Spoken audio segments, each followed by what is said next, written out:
right, 6 a.m. on Thursday morning, heading to the gym.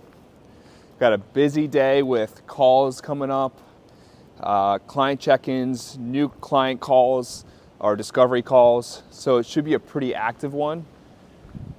Today is my last main lift of the week, so I'm really excited about this. And the third lift of the week for me is always it's hard, but it's not as hard as when I do squats and things like that. It's going to be a shoulder press day, so and I'll still have to squeeze in some lunges, which I have a love-hate relationship with, but we'll make it work. But I'll meet you at the gym. So completed my warm-up, did the ski erg, did 2 rounds of 500 meters, and finished that within about 2 minutes or under 2 minutes of each round. So that's like my warm-up, nice and primed. A lot of upper body from the ski erg, so getting ready to do the strict press. Now, the strict press, I'm gonna aim for probably 10 reps. This is 155.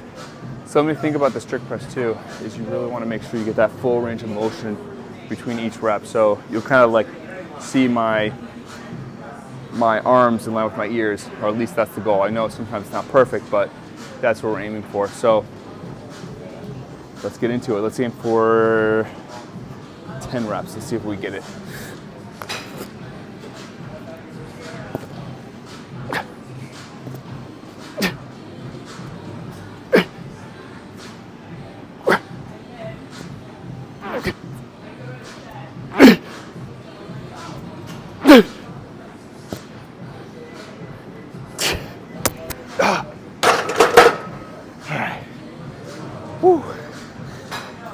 So I know I cheated on a couple of those reps.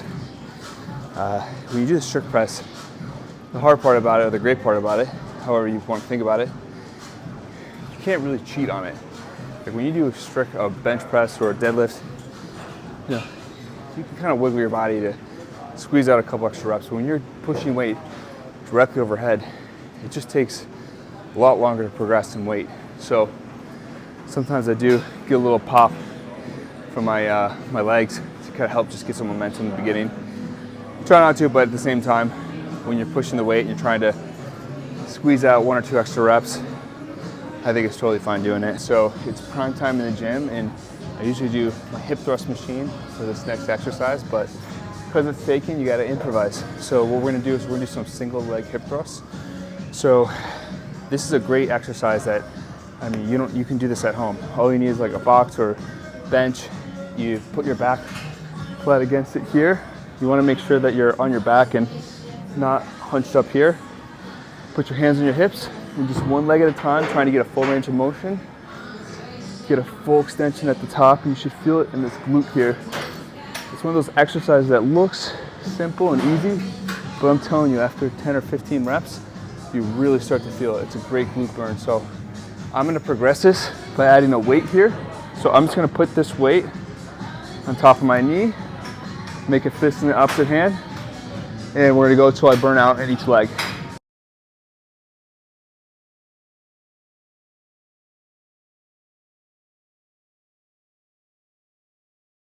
Cool. Oh yeah, those burn. So I'm supersetting those now with some walking lunges.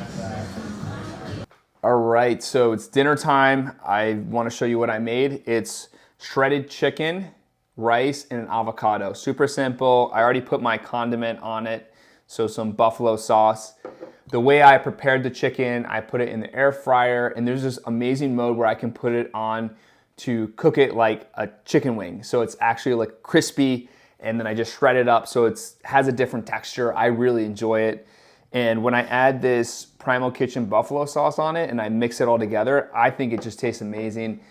And it's not about being perfect, but like to me, I can eat this, I feel full, and I know that this has a great balance of protein, healthy fats, and carbohydrates. And for me, in my goals, this is exactly what I need.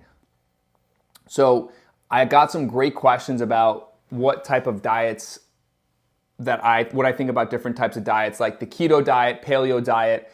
There's so many different types of diets. I've tried a lot of them. And I actually want to tell you a quick story about keto when I did keto personally 3 years ago.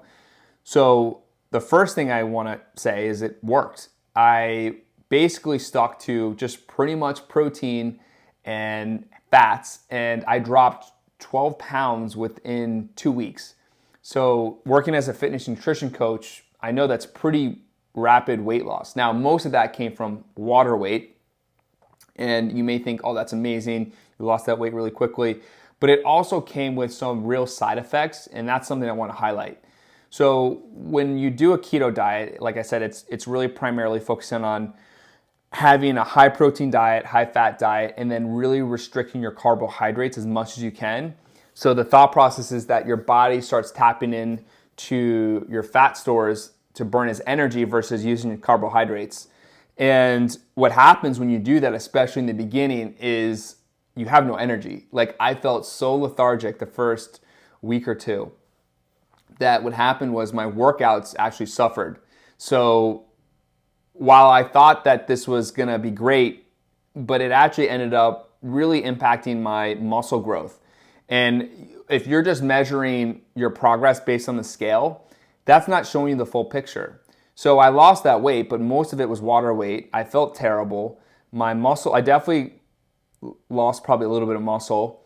And I just realized that, yes, it's very possible to lose weight quickly by doing any of these type of diets that's either extreme, like a keto diet, or an ultra restrictive diet where you're just really restricting your carbs. You can lose weight pretty quickly. It's not rocket science. But in order to lose weight, if that's your goal, or lose body fat and make sure it's sustainable for you, I typically, for most people, if you're like within like a average range of weight, you don't want to be losing more than 2 or 3 pounds a week. 3 pounds a week is pretty extreme. You want to be losing most of the time a pound and a half, maybe 2. So the reason for that is if you do anything too drastic, there's typically that sort of bounce back, right? It's like you can do it for maybe a month, maybe 2 months, but at a certain point, it's just not going to stick. And what I realized was when I had the right balance of protein, fats, and carbohydrates, because everyone needs some carbohydrates. Carbohydrates are a source of energy. Now, where people and where I used to go wrong is what type of carbohydrates are you picking? A lot of times we may think of pasta and things like that, or other simple carbohydrates. When I think about carbohydrates, I'm thinking about complex carbohydrates. That's coming from things like, sweet potatoes, fruits, vegetables. Those are also carbohydrates. You may not think of it right away as carbohydrates, but those are a slow burning type of carbohydrate. So you don't get that initial spike of energy. It's more of like a steady burn. And you have to find the right balance of your protein, fat, and carbohydrates for you to find the right energy balance. So yes, calories in, calories out, that is ultimately how you'll lose weight or gain weight.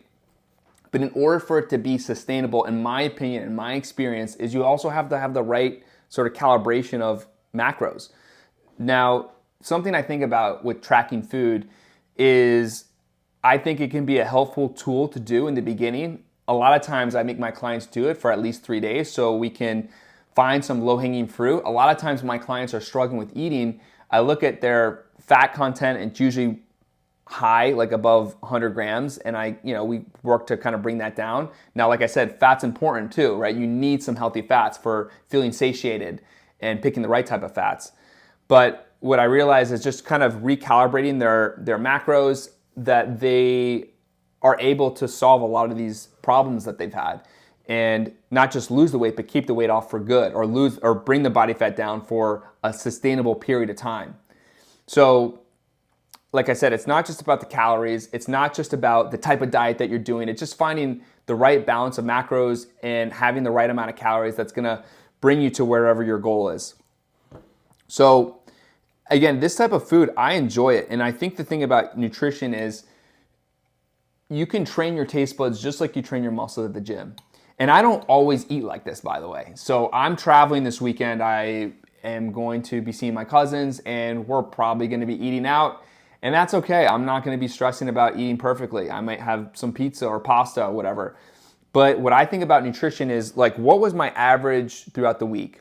If I can have, let's say, 4 or 5 days of really solid eating during the week, and then I don't eat perfect on the weekend for a day or two, or not even a day or two, excuse me, a meal or two. Let's kind of bring it down a little bit.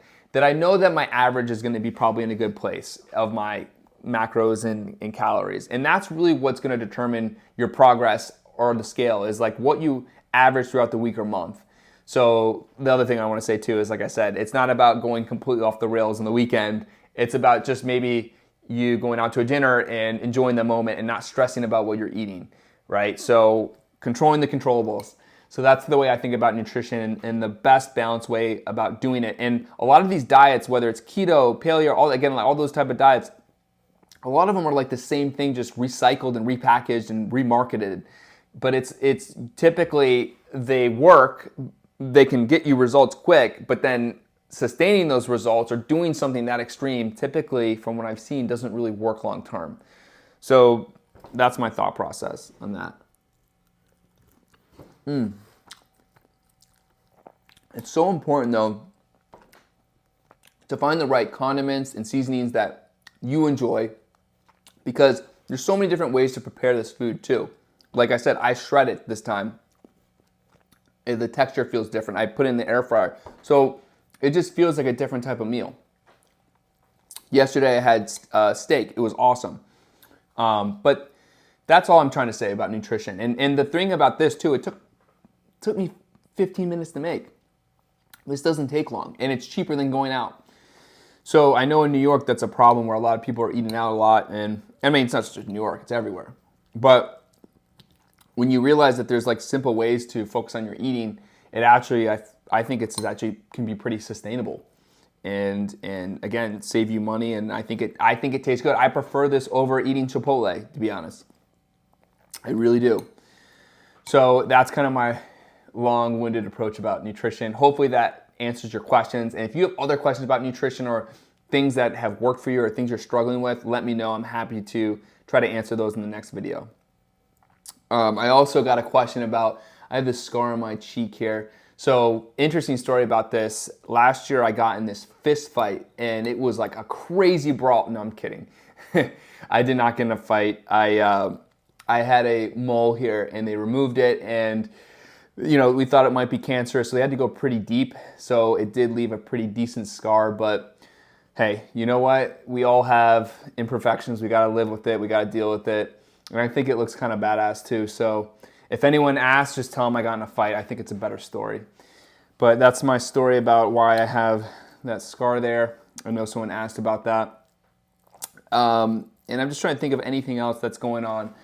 So I got some great questions asking about my morning routines and my evening routines and my skincare routines and things like that. So I'm planning to shoot some more content about that soon. But this is really all I was going to be making tonight. It's just really simple, and I will do my best to take you along with me on the weekend. Tomorrow's going to be an interesting day. I'm going to a group workout class with a friend who I used to work with back when I worked in the gym. And we're going to go to a berries class. So I'll take you with me and show you some of the moments there and show you how I handle my eating again on the weekends when it's not going to be perfect, when I'm not able to make food in my kitchen and what I'm thinking about. So that's it tonight. I hope you have a great one and look forward to more questions and feedback that you have.